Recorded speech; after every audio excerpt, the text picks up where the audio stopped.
आप देख रहे हैं जेएमडी न्यूज। मैं हूं नंदिनी लाक्षाकार। इस वक्त की बड़ी खबर आपको बता दें, जहां कानपुर के कल्याणपुर के मकड़ी खेड़ा के वार्ड 44 के बीजेपी पार्षद विजय निषाद के भतीजे विशाल को पुराने विवाद में दबंगों ने गोली मारी और बाद में उसका सिर ईंट से कूचकर हत्या कर दी। क्षेत्रीय लोगों ने पार्षद को मामले की जानकारी दी और उसे हैलेट अस्पताल ले जाया गया, जहां डॉक्टरों ने उसे मृत घोषित कर दिया है।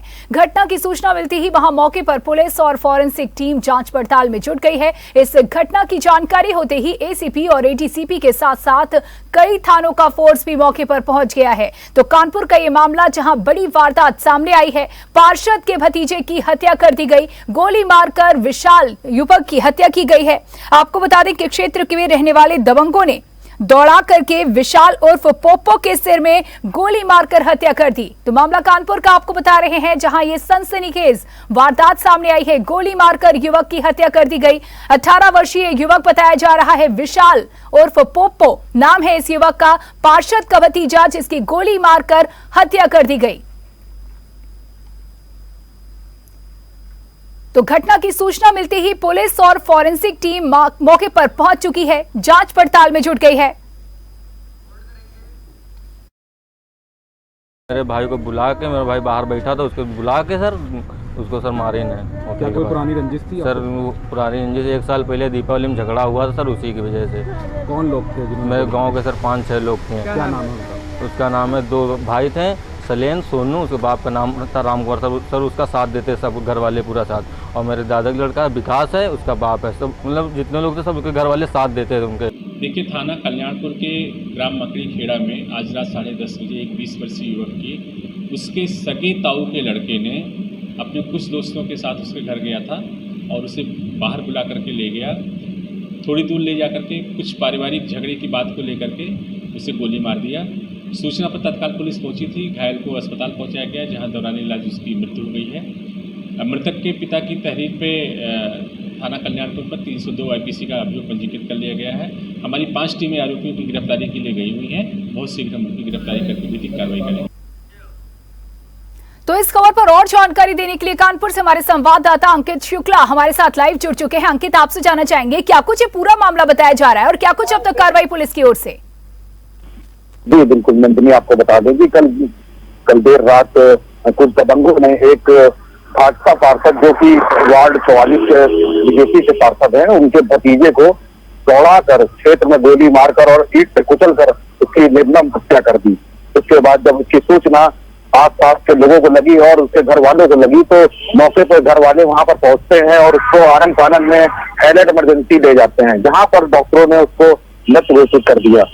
इसकी सूचना लगते ही कानपुर के जितने अधिकारी हैं वहां पे एडीसीपी विजय श्रीवास्तव भी पहुंचे और एसीपी विनय शुक्ला मौके पहुंचे। कई थानों की फोर्स भी मौजूद थी और अब देखने वाली बात है कि आरोपियों की गिरफ्तारी कितनी जल्द होती है। जी बिल्कुल, आरोपियों की गिरफ्तारी अब तक नहीं हो सकी है। जानना चाहेंगे, घटना स्थल घर से जो युवक था, मृतक युवक, उसके घर से कितनी दूरी पर था और जो आरोपी बताए जा रहे हैं वो कहाँ के रहने वाले हैं?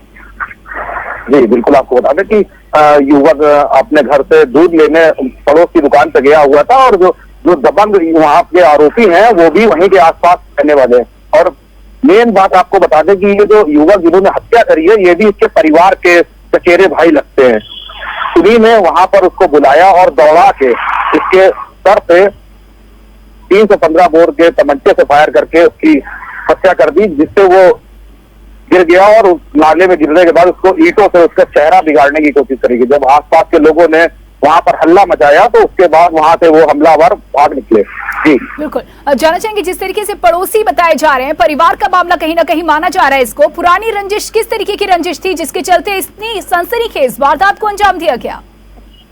बीते सालों दीपावली के समय युवा हो रहा था क्षेत्र में, जिसको लेकर इसने विरोध किया था, क्योंकि ये इस लड़का जो विशाल है, जो मृतक है, इसका भी पुराना आपराधिक इतिहास रहा है। इसका भी कल्याणपुर थाना क्षेत्र में कम से कम 5-6 मुकदमे दर्ज है। ये भी एक अपराधी किस्म का है। इसने जुए के चलते एक विरोध किया था और पुलिस को उसकी सूचना दी थी, जिसके चलते ये दबंग गिरफ्तार किए गए थे। उसके बाद से ये जो भी से ये चलती चली आ रही थी। कल दोपहर में कुछ आपस में लोगों की मुहाचाई हुई, उसके बाद शाम को इन लोगों ने घेराबंदी करके इसकी हत्या कर दी है। जी बिल्कुल, जिस तरीके से आपने जिक्र किया कि 315 बोर तमंचे से वारदात को अंजाम दिया गया, ये असलहा अवैध असलहा था या फिर इसका लाइसेंस था, और क्या पृष्ठभूमि दबंगों की बताई जा रही है? जी बिल्कुल आपको बता दें, जितने ये युवक थे, 5-6 युवक थे, ये सब 18 से 20 साल उम्र के थे। इनके पास कोई भी लाइसेंसी असलहा नहीं था, अवैध असलहा से गोली मारी गई। फॉरेंसिक टीम मौके पर पहुंची थी, जिसने वहां पे साक्ष्य भी जुटाए हैं, और लगातार आरोपियों की गिरफ्तारी के लिए 4 टीमें गठित करी गई और लगातार शहर में दबिशें दी जा रही है और जल्द ही आरोपियों की गिरफ्तारी की जाएगी। जी बिल्कुल, जैसे कि साक्ष्य जुटाने का सिलसिला शुरू हो चुका है, क्या कुछ अब तक साक्ष्य हाथ लगे हैं? क्या इलाके में जहां पर वारदात को अंजाम दिया गया किसी तरह का सीसीटीवी फुटेज भी बरामद किया जा सका है?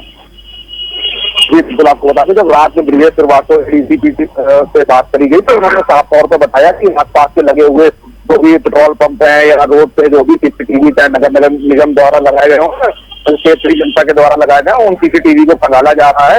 आसपास के जो आस पड़ोस में रहने वाले लोग हैं उनसे भी पूछताछ करी जा रही है। और जब फॉरेंसिक टीम मौके पे पहुंची थी तो उसने वहां पर खाली खोखा हो या दौड़ने के वक्त जो चप्पलें थी उनको एकत्र किया है और वहां से कई चीजें फॉरेंसिक टीम को मिली है। जी, आरोपियों की कुल कितनी संख्या बताई जा रही है? कितनी संख्या में दबंगों ने युवक पर हमला किया और क्या घटना का कोई प्रत्यक्षदर्शी भी रहा?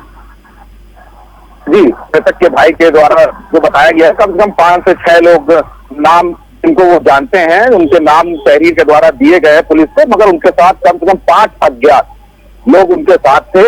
इन्होंने उसको दौड़ा कर एक लाठ के अंदर ले जाके गोली मारी, उसके बाद उसके सर पे पत्थर से वार किया, उसके बाद वहां से भाग निकली है। पुलिस का क्या कुछ कहना है मामले को लेकर के? कार्रवाई अब तक कहां तक पहुंची है? जांच में अब तक क्या कुछ सामने आया? कब तक गिरफ्त में आएंगे अपराधी?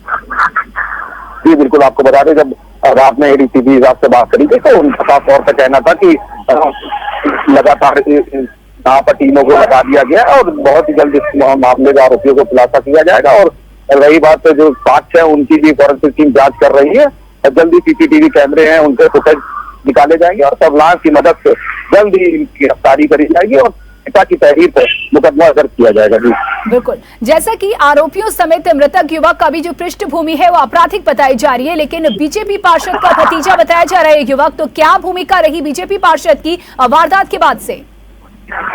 जी बिल्कुल आपको बता दें कि जो विजय निषाद है, जो बीजेपी पार्षद है, वार्ड 44 बीजेपी से है, ये मक्खी खेड़ा के पार्षद है। ये जिस समय ये घटना हुई थी तो न्योता में थे। जब आसपास के लोगों, क्षेत्रीय लोगों ने इनकी सूचना दी तो वो न्योता में थे, आज न्योता से वापस कानपुर के लिए रवाना हो गए। इसकी सूचना उन्होंने अपने जो भी बीजेपी कार्यकर्ता थे उनको दी, जिसके चलते रात में ही बीजेपी के दर्जनों कार्यकर्ता घटनास्थल पे भी थे और इमरजेंसी में भी मौजूद पाए गए। बिल्कुल, इलाकाई लोगों का क्या कुछ कहना है? क्या अंदेशा था कि इतनी बड़ी वारदात को अंजाम दिया जा सकता है? जिस तरीके से बताया जा रहा है कि रंजिश पुरानी चली आ रही है, विवाद पुराना चली आ रहा है, कई बार झगड़े हो चुके हैं दोनों परिवारों के बीच में, तो क्या कुछ कहना है इलाकाई लोगों का?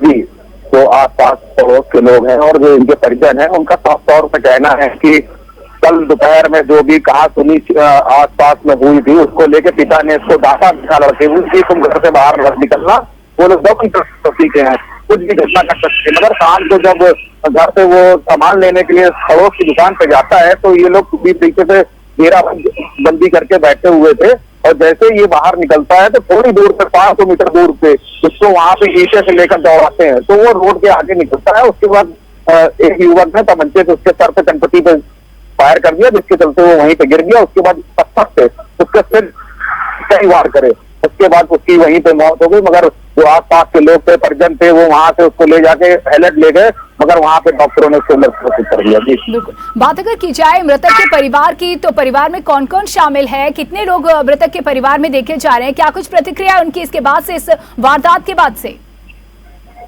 जी बिल्कुल, जो मृतक है विशाल, उसके माँ थी मौके पे और उनके पिता और एक भाई था जो वहां पे मौके पे था और उन लोगों ने साफ तौर से अपने जो परिवार चचेरे भाई हो और चाहे चचेरे चाचा हो, इनके ऊपर कार्रवाई करने की बात कही है और लगातार इन्होंने तहरीर भी उन लोगों के खिलाफ दी है।